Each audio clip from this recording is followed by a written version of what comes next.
The city has spent over $1 million in taxpayer money cleaning up dilapidated buildings throughout Phoenix. We'll tell you what's on tap to reduce that bill. And there's a new program that's pushing hard to reduce the number of young burn victims. Watch On the Issues coming up next on Phoenix 11.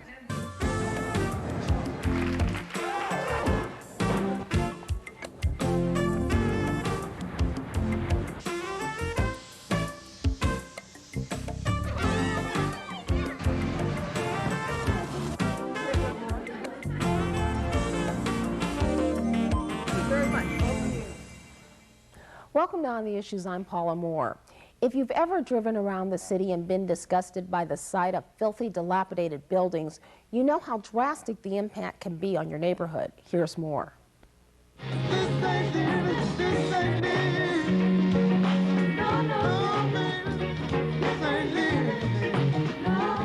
These rundown, dirty buildings can be found all over the city. More than 350 properties that were eyesores have been demolished over the past 2 years. The price tag, almost $500,000. Cleaning up the mess left by deadbeat property owners doesn't come cheaply either. The city has spent over $1 million trying to keep neighborhoods intact. The safety of the children is my main concern. We do have drug trafficking around here, and that is one of the places that they go. Real bad eyesore, you know. Doesn't make for a good picture, and that's basically. So you want these buildings torn down? Yes, I'd like them torn down as soon as possible. Residents say that run-down buildings and homes like this one make it tough for them to sell their homes. They also say that places like this are just plain unsafe, and they're breeding grounds for transients. Senate Bill 1195 is the first piece of legislation during this session that tackles this problem. Throughout Phoenix, almost 3,000 homes are in such bad shape they cannot be repaired.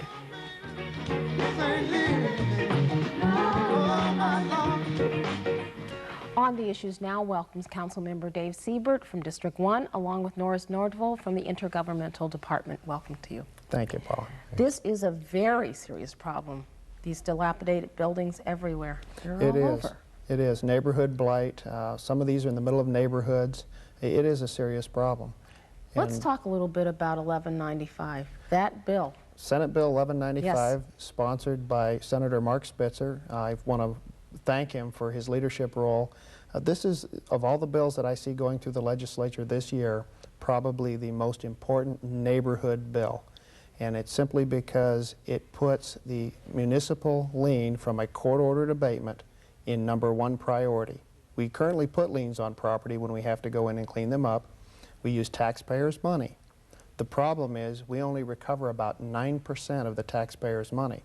Therefore, we cannot clean up all of the problems that we have. And it's unfortunate that some people won't clean up their own problem. But these are not something we just go out and do. This is court-ordered abatement, and it is a serious problem. Councilman, does this bill go far enough in terms of helping to really alleviate some of the problems that we've outlined? It's the best thing that I have seen in many, many years, and simply because if we cannot recover our money, we cannot do more abatements. And recovering 9% is a shame. You know, you stop and think of the millions of dollars that we spend. Currently, there's an ASU study that identified 2,755 buildings that are ready for demolition that cannot be fixed. At the rate we're going, it's going to take us until the year 2041 just to clean up the buildings we currently have. Obviously, that's not acceptable. And with us not recovering our money, you know, 9% doesn't even cover your interest for about a year. It's a shame. And so this bill, like I say, is probably the most important neighborhood-oriented bill that has come through the legislature in many years.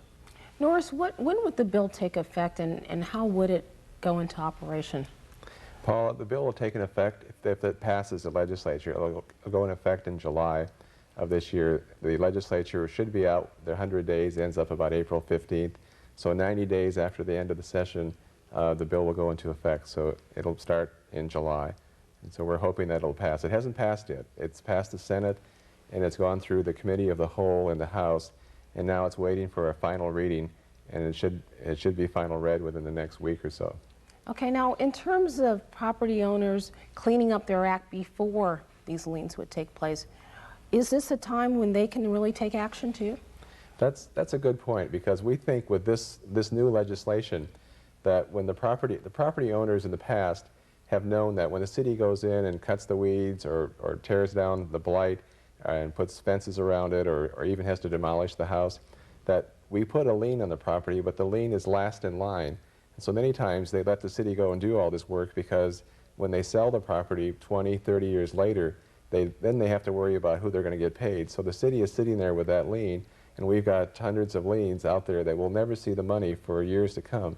And the reason for this bill is to try to move that lien up into a higher position to get more money, so that we can have more of these abatements and keep the program going.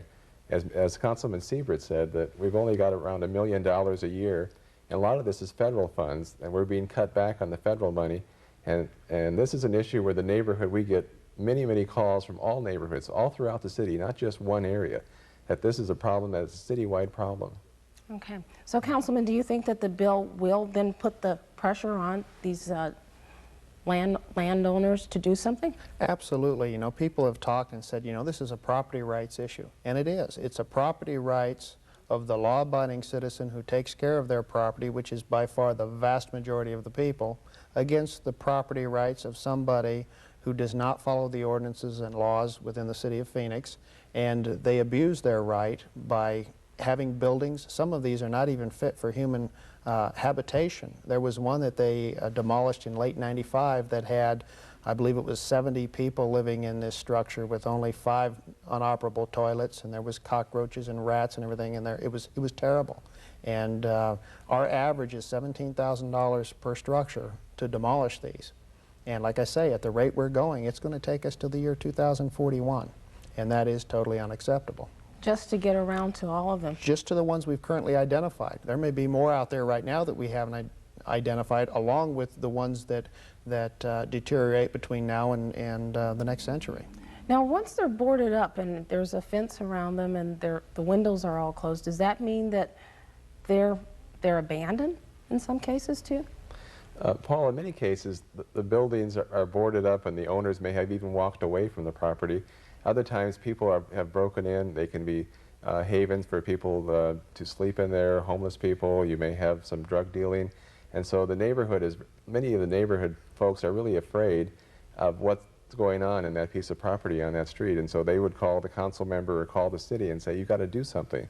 And there's just, you know, there's so many of those properties out there that we really can't take care of them unless we get some help from the state. That's why we're asking for this bill.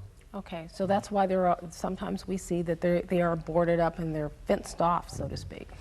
Again, the mechanism is not changing for what we're doing to the property. It's just placing the lien that we currently put on the property in the #1 position behind property tax and ahead of the first mortgage holder.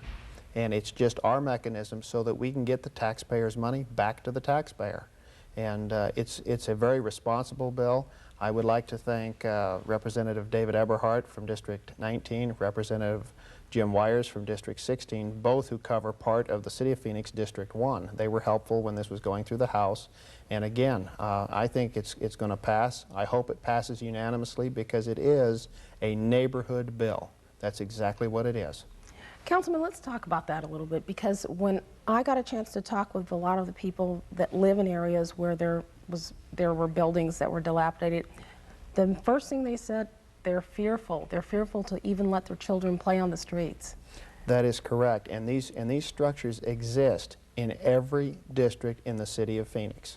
That's true. You know, you can't target just one part of the city because I have them in District 1. They're in every district, and we need to start taking care of these problems. If we don't, like Nora said, these neighborhoods call council office, said, I need something done with this property. It's terrible. We don't have the funding to do it because we never get our money back once we invested in these properties. Once we become the first lien holder, it's a very fair bill. There are protections in there so nobody is abused. And I think the legislature is moving the right direction. And like I say, I hope it passes, and I hope it passes unanimously. While we're in the process of waiting, though, is there something that the community can do? Is there something that neighborhood block watch groups can do to protect themselves? They can call their senators and their representatives for their area and express their concern over this issue. Again, this is sponsored by Senator Mark Spitzer, and like I say, in my eyes, it is the most important neighborhood bill that's come through in years. Norris, how do we compare with other cities in terms of blighted housing and dilapidated houses? Does the city of Phoenix look better or worse than other major cities comparable? We're probably better than most other cities because we're a newer city, but still we have the major city problems. And the reason for this bill is that we want to stop the blight. If there's one house on a street, that may cause other people not to fix up their homes, and the blight will continue down the street. One interesting thing, and Councilman Siebert and I have been working with the Bankers Association, the Mortgage Association, the title companies. They all support this bill. You'd think they'd be angry because we're moving in a higher position than them, but the banking lobbyists said, you know, we have mortgages in all the other houses on this street, and if you can get rid of that blight, the value of the entire street will go up, and so it'll be to our benefit to get rid of that house. And so it's been a hard bill to sell, but once the legislators understand, we've really had very positive feedback. And that was something that some of the residents mentioned to me as well. A lot of them did not want to be photographed because they were fearful something could happen to them if they were seen. But they did mention property values, that they were concerned their property values would plummet because of some of the homes in their neighborhoods. And they have, and that's why the bankers, you know, like Norris said, you would think that they would be opposed to this, and they're not, because they may own the mortgage next to it. And again, it's the property rights of the law-abiding citizen that I'm most concerned with. If somebody wants to leave one of these dilapidated structures out in the middle of a neighborhood, ruin the property values of everybody around them, violate our zoning ordinances, I have no sympathy for them. We have to do something about it. We have to take our neighborhoods back. We have to be serious about it.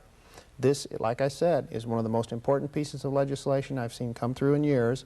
And one more time, I want to thank Senator Spitzer for having the courage and the leadership to sponsor this bill. Because when I saw it coming through, I've testified at the legislature. Again, I think it's extremely important, and I urge everybody within their neighborhood associations or block watch, call your legislators and let them know how you feel. Because again, I would like to see it pass unanimously. Do you have an early reading on how congressmen are feeling about this at this point? So far it's been very positive, and again, it's Senate Bill 1195 is the bill number, and right now it's over in the House, and when there's some amendments on it, so if it passes the House, it goes back to the Senate, so they should call both their senator and the representative and let them know that they're in support of this bill. And I think if we get that, we get the neighborhood support, we should have it pass, and we'll be, by July, we'll be able to do some of these cleanups and have more money for cleaning up the structures out in the street. Councilman, is that the feeling that you're getting too, that there's a lot of support for the bill? When it was in the Government Operations Committee, it passed unanimous out of that committee when I was there testifying on its behalf. I think there's a lot of support for it. Again, the big key element was property rights. And it's a very simple question. The property rights of the law-abiding citizen as opposed to the property rights of people who are violating city ordinances and state laws. Okay. So the support is there at this point? Support, I believe, is there. And when will we find out about that, Norris? The legislature plans to finish up by the middle of April, so we should know within the next 2 weeks if this bill passes. And I want to thank Councilman Siebert. He's been great and has gone out there. This is his first term, but he's out there as a real lobbyist. He's pigeonholing legislators and said, you got to vote for this, and he's done a great job of helping us at the legislature. Okay. And it's been a whole team effort. So. Right. Well, we hope it's a big success. It'll be a big success for the city, too. I hope so. Thank you very much. Thank you, Paul. Thank you, too, Norris. Thank you.